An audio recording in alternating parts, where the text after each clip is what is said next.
ఎన్టీఆర్, ప్రభాస్, బన్నీ, చరణ్ లానే కాలం కలిసొస్తే ఈ పాటికి పాన్ ఇండియాని ఏలేవాడు విజయ్ దేవరకొండ. పెళ్లి చూపులు, అర్జున్ రెడ్డి, గీతా గోవిందం బ్యాక్ టు బ్యాక్ హిట్లతో సౌత్ మొత్తం ఫోకస్ అయ్యాడు.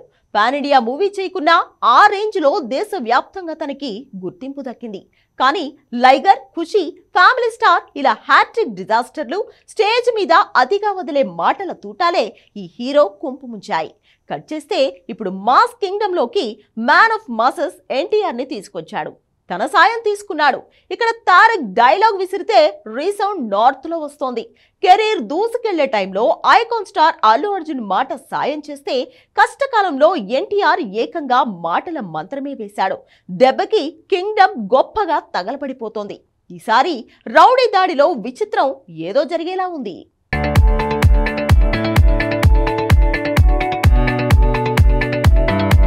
పాన్ ఇండియా మార్కెట్ అంటేనే టాలీవుడ్ స్టార్ హీరోలది అనేంతగా మనోళ్లు back to back pan India హిట్లు కొడుతున్నారు.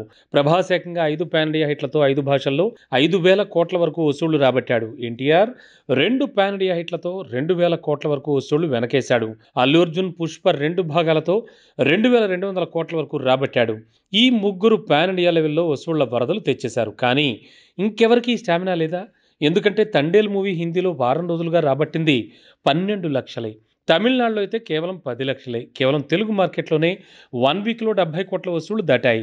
నాని సరిపోదా శనివారం అయితే పాన్ ఇండియా హిట్టే, కానీ హిందీలో 50 లక్షలు, తమిళ్లో 3 కోట్లు, మలయాళంలో కేవలం 6 లక్షలే రాబట్టింది. సో ఇలాంటి హిట్లు తెలుగు హిట్లే అవుతాయి, కానీ పాన్ ఇండియా హిట్లు అనలేం.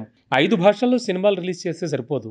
అందులో ఒకటే భాషలో మూవీ హిట్ అయితే అది పాన్ ఇండియా హిట్ అయిపోదు. అలా జరగాలంటే హిందీ మార్కెట్తో పాటు తమిళ్, కన్నడ, మలయాళం మార్కెట్లో కూడా హీరోలకు క్రేజ్ ఉండాలి. మార్కెట్లో మైలేజ్ ఉండాలి.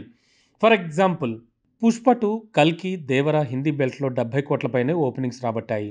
తమిళ్ మార్కెట్లోనే కాస్త ఇబ్బంది పడ్డాయి. ఇక గేమ్ చేంజర్ హిందీ మార్కెట్లో 50 కోట్లు రాబడితే మిగతా భాషల్లో డిజాస్టర్గా మారింది. ఓ రకంగా చూస్తే సాహు మూవీ సౌత్లో సోసోగా ఆడినా హిందీలో హిట్ అవడంతో 350 కోట్ల పెట్టుబడికి 550 కోట్ల రాబడి వచ్చేసింది. రాధేశ్యామ్, ఆదిపురుష్ ఫ్లాప్ అయినా ప్రభాస్కున్న క్రేజ్ పుణ్యమాని ఒకటి 300 కోట్లు, మరొకటి 650 కోట్లు రాబట్టింది. ఇది pan India craze, pan India market అంటే. సో హిట్ మూవీలు సునామీ క్రియేట్ చేస్తే యావరేజ్ సినిమాలకు కూడా మార్కెట్ని షేక్ చేయాలి.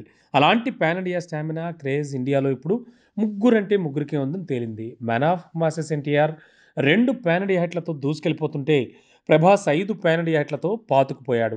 బన్నీ రీసెంట్ హిట్లో పాన్ ఇండియా లెవెల్లో తనకున్న క్రేజ్ ఎంతో తేల్చాడు. కాకపోతే పుష్ప కాకుండా మరో మూవీతో తనని తాను ప్రూవ్ చేసుకోవాల్సిన అవసరం ఉంది. కేజీఎఫ్ ఫేమ్ యష్ కూడా ముందుంది పాన్ ఇండియా అగ్ని పరీక్ష. ఈ విషయంలో చరణ్ 2 సార్లు ఫ్లాప్ ఫేస్ చేశాడు. పాన్ ఇండియా స్టామినా విషయంలో వెనకబడిపోయాడు.